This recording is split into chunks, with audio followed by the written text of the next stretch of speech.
Madam, ஆட்சிக்கு வந்து 3 மாசத்துல இவ்வளவு கடுமையா இந்த அரசை விமர்சிக்கிறீங்க. கடந்த 5 வருஷமா நாங்க ஆட்சிக்கு வந்தோம்னா நீட்டை ஒழிச்சிடுவோம்னு சொன்ன படம் காட்டின அரசை ஏன் பேச மாட்டீங்க? ஏங்க, படம் காட்டின அரசு நாங்க ஒண்ணும் வெட்டியா இல்ல. உதயநிதியால முடியாதத 3 மாசம் முயற்சியே பண்ணாம இருங்க. கேள்வி கேட்டீங்கல்ல, பதில் சொல்றதுக்கு முதல்ல வெயிட் பண்ணுங்க. வருஷமா நடக்காதது 2 மாசத்துல நடந்துரும் நம்புறீங்களா நீங்க? முயற்சி கூட எடுக்க மாட்டேன் வீட்ல படுத்து தூங்குறவங்க முதல்வர் கிடையாது. மேடம், ஆட்சிக்கு வந்து 3 மாசத்துல இவ்வளவு கடுமையா இந்த அரசை விமர்சிக்கிறீங்க. கடந்த 5 வருஷமா நாங்க ஆட்சிக்கு வந்தோம்னா நீட்டை ஒழிச்சிடுவோம்னு சொன்ன படம் காட்டின அரசை ஏன் பேச மாட்டீங்க? ஏங்க, படம் காட்டின அரசு நாங்க ஒண்ணும் வெட்டியா இல்ல. திராவிட முன்னேற்ற கழகத்தின் மாணவரணி செயலாளராக தான் நாங்க இங்க பொறுப்பேற்று இருங்க. கேள்வி கேட்டீங்கல்ல, பதில் சொல்றதுக்கு முதல்ல வெயிட் பண்ணுங்க. என்னென்ன ஸ்டெப் எடுத்தோம்? 2021 ஆட்சி அமைத்தவுடன் முதல் வேளையாக ஏகே ராஜன் அவர்கள் கமிட்டி அமைச்சு எங்களுடைய அறிக்கையை நாங்கள் ஏற்படுத்தினோம். நாங்கள் கொடுத்த அந்த அறிக்கையை மேஜை மேலே போஸ்ட்மேனாக இருந்த ஆளுநர் அவர்கள் வெட்டியா வச்சிருந்தாங்க. நாங்கள் தொடர்ந்து போராடினோம். எங்களுடைய முன்னாள் முதல்வர் அவர்கள் நாங்கள் ஆளுநர் கிட்ட கொடுத்தோம், பிரதமர் கிட்ட கடிதம் கொடுத்து வற்புறுத்தினோம், அமித்ஷா கிட்ட கொடுத்தோம். நாங்கள் தீர்மானம் போட்டு எங்களுடைய இளம் தலைவர் டெப்டி சிஎம் அவர்கள் அமித்ஷா கிட்ட போய் அழுத்தம் கொடுத்தாங்க. ஆனால் ஒரு ஈவு இரக்கமற்ற மத்திய பாஜக அரசு ஏங்க அதுக்கு முதல்ல ஆதரவு கொடுக்கணும். ஆதரவு கொடுக்குறேன்னு இங்கே வந்து மாணவர்களோட நிற்கணும் தாவேக அரசு.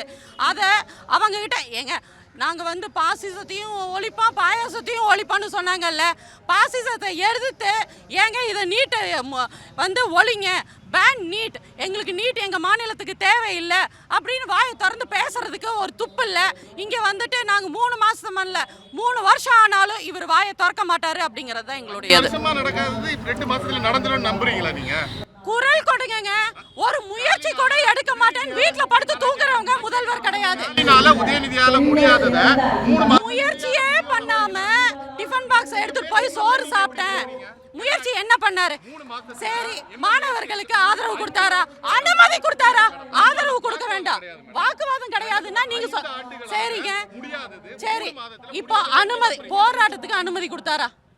முதல்ல அதை சொல்லுங்க. போராட்டத்துக்கு அனுமதி கொடுத்திருக்காரா? அனுமதியே கொடுக்கல. நீங்க ஆதரவு கொடுக்க வேண்டாம். தாவேக அரசு விஜய் அவர்கள் மாண்புமிகு முதலமைச்சர் அவர்கள் அவங்க வந்து ஆதரவு தர வேண்டாம். மாணவர்களின் அவங்களுடைய உணர்வை புரிந்து கொண்டு அனுமதி போராட்டத்துக்கு அனுமதி கொடுக்கலாம்ல. ஏன் பேட்ச் இல்லாத ஒரு காவல்துறையை வச்சு மாணவர்களை தூக்கிட்டு உள்ள போய் போடுறாங்க? எதுக்கு இவ்வளோ அராஜகமான போக்கு? முதலமைச்சருடைய துறை தானே காவல்துறை. காவல்துறை ஏன் அவங்க அராஜக போக்கு எடுக்கிறாங்க? இன்னும் மீறி போனா இங்க லட்டி சார்ஜ் கூட நடக்குமா? பெட்டஸ்டைன்ல நிக்கக்கூடிய 4 பிள்ளைகளை அவ்வளோ கடுமையாக பேசுறாங்க காவல்துறையினர். அதெல்லாம் கேட்க மாட்டீங்க. எங்களை வந்து 5 வருஷத்துல என்ன பண்ணீங்க? நாங்க முயற்சியே பண்ணாம கிடையாதுங்க. நாங்க போஸ்ட்மேன் கிட்ட எல்லாத்தையும் கொடுத்தோம். போஸ்ட்மேன் எதையும் கொண்டு போய் சேர்த்துறதாக இல்லை. ஏங்க, அனிதாவுடைய நினைவு நாள் என்று தமிழ்நாடு முழுக்க உண்ணாவிரதம் இருந்தது நாங்க. தொடர்ந்து நீட்டுக்காக சட்ட போராட்டம் நடத்தினது நாங்க. இன்னமும் நீட் ஒழியும் வரை நாங்க இந்த போராட்டத்தை கைவிட மாட்டோம் என்று இதன் வாயிலாக தெரிவித்துக் கொள்கிறோம். பிளே ஸ்டோர் மற்றும் ஆப் ஸ்டோரில் இருந்து பாலிமர் செயலியை QR கோடு மூலம் பதிவிறக்கம் செய்யுங்கள். செய்திகளை உடனுக்குடன் பெறுங்கள்.